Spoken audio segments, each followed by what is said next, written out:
Hey, how's it going, everybody? Tall Tesla guy here. So I am coming to you today to talk about this new update that came through.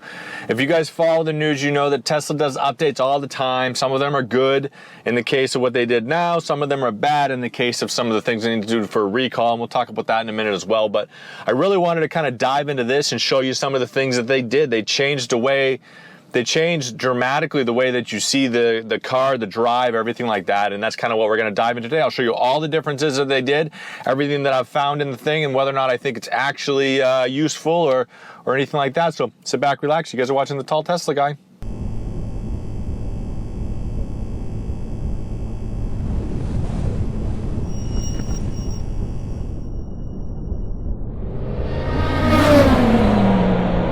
So I want to start out with the recall. I want to talk about the software and everything like that too, but I want to talk about the recall. It just happens with Tesla. It happens with every car anyway, but one thing that Tesla has that other vehicles don't, gas vehicles in general, is that it is mainly a software company that makes a car. So what you see when they do a Tesla recall is a lot of times you don't have to bring it in. You don't have to bring the car in. They just do an over-the-air update and fix it. Well, in this case, they determined that there's a seatbelt warning chime that won't always determine properly that either somebody was sitting in the seat or somebody does not have their seatbelt buckled.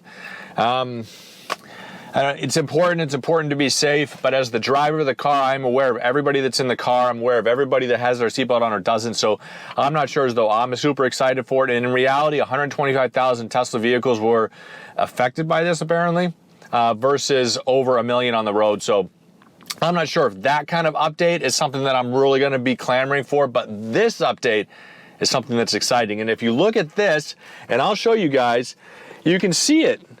This is the display of the car right when you get in. This is what you see now. This is the display of the car when you get in. You see it, now my car is unlocked, but this is the display. You have your vehicle on the front of it. You can actually turn it around all the way. If you hit something like the frunk or the trunk, it'll give you an alert saying, hey, you sure you want to open it? So you can't accidentally hit it. Same with the frunk. You see that? You didn't always get that thing before. But what that's doing is giving like a second layer of security to make sure that you didn't accidentally hit it. Now outside of that, right, so there's other things that you get on this screen as well. So you can see here, it's got the battery range left, 70%, temperature, time, all that kind of stuff like normal, but this is bigger. This is bigger and it's over here instead of in the middle. This is also audible, right? It's connected to Audible. Whether or not you care about Audible, I'm big into audiobooks, but if you're not, it may not be important to you. But one of the cool things that it does is automatically sync between the car and whatever other device, like your phone or your Alexa at home or whatever it is that you are listening to your audiobook. It automatically syncs to where it is, which is super convenient if you're actually reading a book, but it's neat that they include it in the car as well. You also get this navigation. It'll automatically bring you home, bring you to work, which is kind of neat, and it's right from that front screen that you can do right away without having to go in there from the screen and get it out of there. In addition to that, you got the temperature, the car stuff, your most commonly accessed items. Now I'm going to turn the car on too. You see everything is listed on the side here. It goes through, and if I were to put it in drive, this is the visualization that you get now. This is the full self-driving auto park visualization. It's nice that it's there. It's nice that it shows it there. That's the bird's eye view around you that Tesla always talked about. But one of the cool things that you can do, and this came out of the full self-driving beta test that they gave us, or the full self-driving test that everybody got, they incorporated this after that in a software update. One of the other things that you can do from here is you can make this full screen. And you see here, it's got the swipe here, and then you've got it full screen. Now you can't see the map except for in the corner a little bit there, which is actually kind of neat that it's still there. But for autopilot visualization, for enhanced autopilot, anything that you're doing there, it is actually kind of nice to see the whole screen. It's nice to be able to access it like that and to be able to, to see what's going on there. But other than that, normally I keep it in map mode, and I'll have it like that. Just because I want to be able to see where I'm going or whatever I'm trying to do.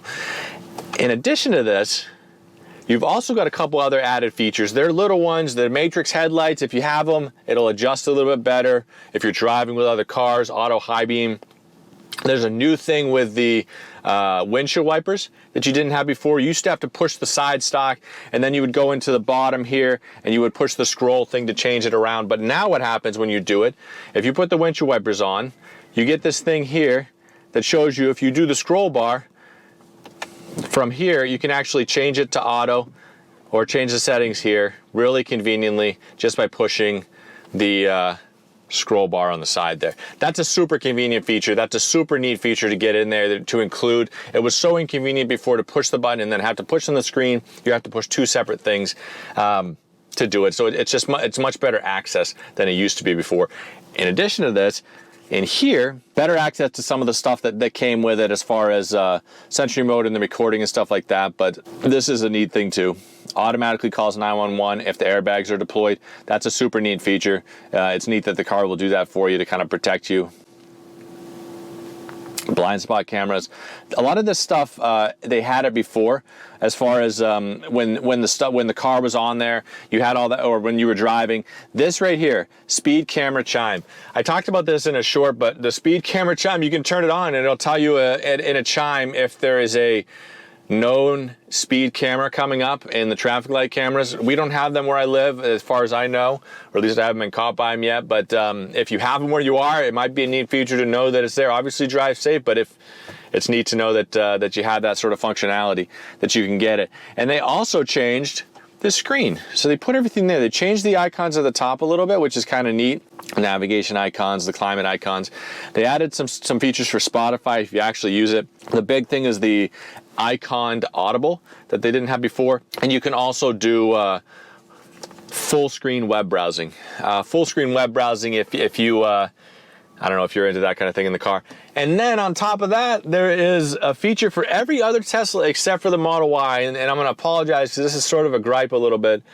If you are standing at the back of your car with your hands full of stuff and the car thinks that you may want to open the trunk to get in, but you can't access it, if you have your phone on your person, it'll automatically open the trunk for you. That's a super neat thing. I think it's super neat as far as an automatic lift gate in the back. Now, I have had vehicles that have had a lift gate that opens for you when you swing your feet underneath it. However, when I stand at the back of the car, my feet are basically where the sensor is. So if I move at all, when I had it in the Tesla before, it kept opening on me, and worse, it was closing on me, which was a pain in my butt. However, in this case, if you're just even standing close to it and you got your hands full, it'll open it. And every car except for the Model Y.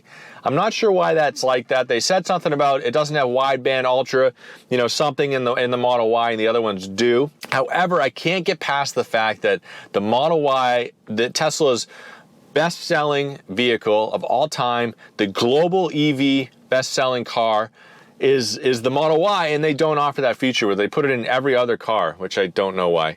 But either way, I really appreciate you guys tuning in. I appreciate you guys watching. I appreciate you guys following the channel.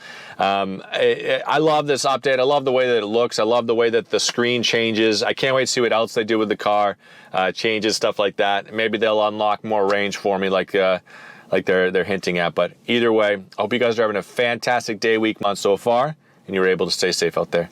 Thanks for watching, everybody.